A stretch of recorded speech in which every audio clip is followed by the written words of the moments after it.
So let's talk about our listing.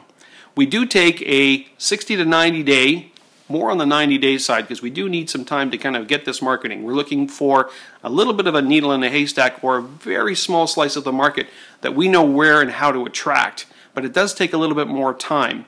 So when we're actually into this particular contract stage, we are exclusive. That basically means that MLS agents can't find us on realtor.ca and don't have access to our listings just by phoning and making an appointment. They have to know us and come through us. That's only to kind of get access to the property. What really happens is your interest. If you would like to expand the market and have more people marketing your property, it works like this if we have an MLS agent.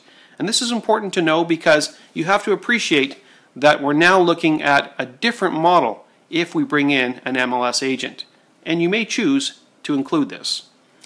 So what happens if an MLS agent has a client, they introduce them to us, we actually show up at the property to show your house, the exterior and interior, with the agent and us on site.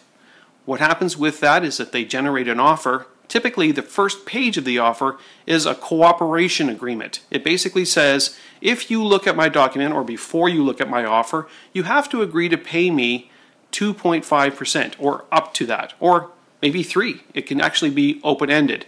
But what happens in this case is you as the seller have the choice to say yes or no. So when we're looking at this situation, we can present offers to you that way, where you can say, no, I never factored in another commission at this point. We're going to let this one go. That's fine. It's your prerogative. It's your home. It's your lot for sale. So if you choose to say, yes, I'd like to see the offer, what happens then? Well, really, it looks something like this. We sign this cooperation agreement, and then we get to see the offer. We negotiate the offer the way you have done in the past, both buying and selling sides, keeping an eye on the actual net out.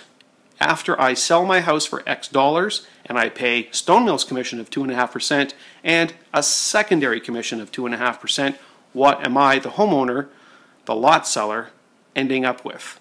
We make sure that all of that math is disclosed and that you're happy with the numbers.